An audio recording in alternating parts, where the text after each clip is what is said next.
자비로우신 하나님 아버지, 은혜를 감사합니다. 귀한 시간을 우리에게 주셨사오니 하나님 앞에 기도로 나아갑니다. 온전히 주님께 아뢰며 듣는 이 시간 되게 하옵소서. 예수님 이름으로 기도드립니다. 아멘. 찬송가 287장 하나님께 찬양드립니다. 예수 앞에 나오면 죄사함 받으며 주의 품에 안기어 편히 쉬리라. 우리 주만 믿으며 모두 구원 얻으며 영생 복락 면류관 확실히 받겠네. 예수 앞에 나와서 은총을 받으며 마음의 기쁨 넘치어 감사하리라. 우리 주만 믿으며 모두 구원 얻으며 영생 복락 면류관 확실히 받겠네. 예수 앞에 설 때에 흰 옷을 입으며 밝고 빛난 내 집에 길이 살리라. 우리 주만 믿으며 모두 구원 얻으며 영생 복락 면류관 확실히 받겠네. 하나님 말씀 베드로후서 2장 15절부터 18절까지입니다. 한 절씩 교독하겠습니다. 그들이 바른 길을 떠나 미혹되어 부올의 아들 발람의 길을 따르는도다. 그는 불의의 삭을 사랑하다가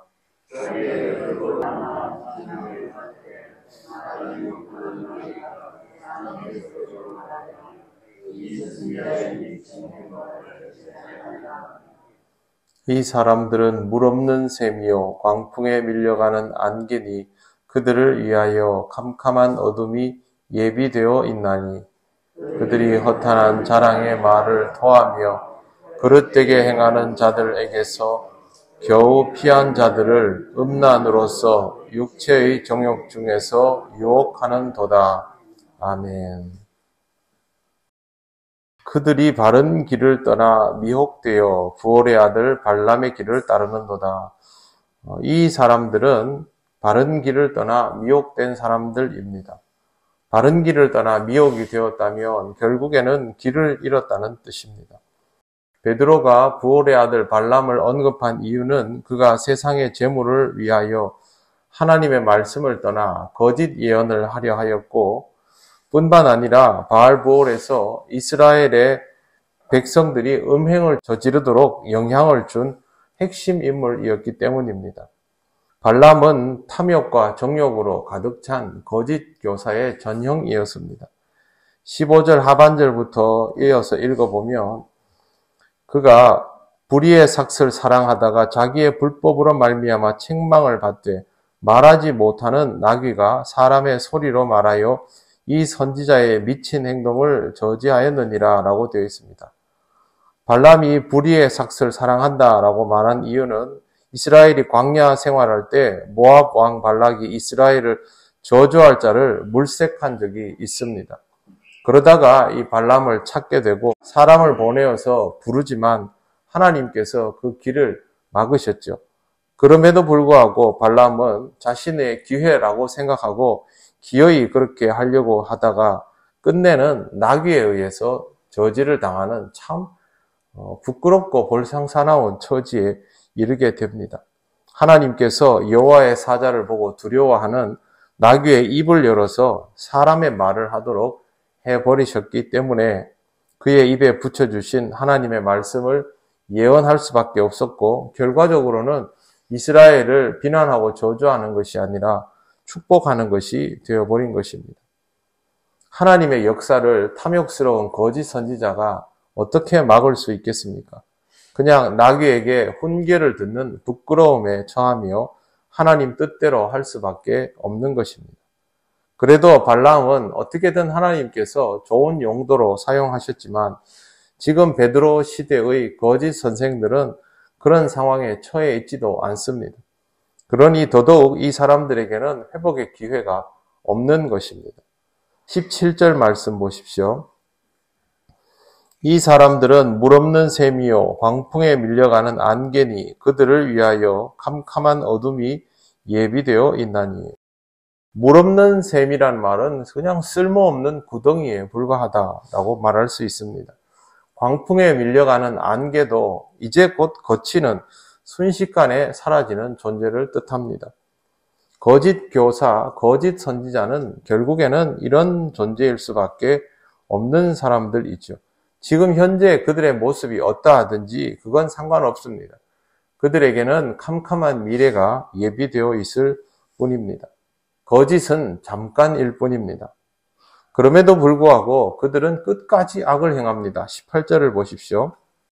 그들이 허탄한 자랑의 말을 토하며 그릇되게 행하는 사람들에게서 겨우 피한 자들을 음란으로서 육체의 정욕 중에서 유혹하는도다. 먼저 허탄한 자랑의 말을 합니다. 다른 사람들이 보기에는 어이가 없어 보일 수도 있겠지만 이 사람들은 자신들의 말을 정말 값어치 있는 것처럼 열변을 토하고, 근데 놀랍게도 여기에 걸려 들어가는 사람들이 분명히 존재합니다. 이 사람들은 다른 사람들 중에서 특히 신앙적으로 미숙한 사람을 대상으로 삼습니다. 신앙이 좀 무르익어 가고 신앙의 기본이 탄탄한 사람들이 이런 허탄한 말에 귀를 기울이지 않죠. 그런데 하나님을 믿게 된 사람들 중에 세상을 피하여 세상의 미혹을 피해서 겨우 이 문턱을 넘어온 아직도 많이 미숙한 사람들은 여기에 대한 분별력이 없을 것 아닙니까? 그 사람들을 집중적으로 노리고 그 다음에 마지막에 보시면 겨우 피한 자들을 음란으로서 육체의 정욕 중에서 유혹하는도다 이렇게 되어 있습니다. 이런 사람들을 대상으로 해서 성적인 착취까지도 한다라는 뜻입니다. 우리는 이 말씀이 익숙합니다. 왜 그러냐 하면 그동안 우리나라에서 자행되어 왔던 이단 사이비들이 신도들을 어떻게 성적으로 유린했는지를 많이 보았기 때문이죠. 또 이단 사이비가 아니더라도 일부 이상한 종교 지도자들 중에서는 이와 같은 행동을 해서 뉴스에 오르내린 사람들이 이미 여럿 있고 최근에도 있었습니다. 다른 사람들도 아닙니다.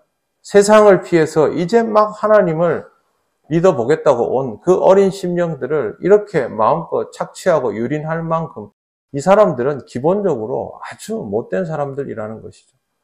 어떻게 이런 사람들을 하나님께서 그냥 내버려 두실 수 있겠습니까? 그러므로 우리는 이런 사람들에 대하여 엄격히 구별할 줄 알아야 합니다. 그 사람들이 그렇게 하지 말아야 되는 것 아닌가? 어떤 시대에도 거짓 선지자, 거짓 교사는 있습니다. 그러니 결국에는 우리들 자신이 이에 대한 변별력을 가질 수밖에 없는 것이죠. 허탄한 말을 끄집어내는 사람, 온갖 감언이설로 사람을 유혹하는 이, 생활에서 이미 그 허점이 드러나는 이는 각별히 주의하고 경계해야 합니다. 그리고 우리 스스로도 신앙적인 기본기를 탄탄히 해서 하나님의 말씀에 의지하여 모든 내용들이 선포되는지 아니면 이것은 하나님의 말씀의 중심에서 벗어나 있는지 정도는 구별할 수 있어야 합니다. 항상 이 부분에 대하여 경계하시고 이단과 거짓 교사들에게 미혹되지 않도록 여러분의 심령의 중심을 잘 잡으시기를 바랍니다.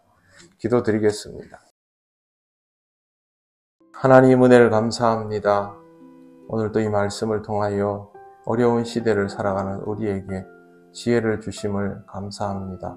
세상에서 거짓된 것들을 구별할 수 있을 정도의 안목을 우리에게 말씀을 통하여 주셨사오니 우리가 이 안목을 잘 지키게 하시고 시험에 들거나 미혹되지 않도록 하나님 붙들어 주시옵소서.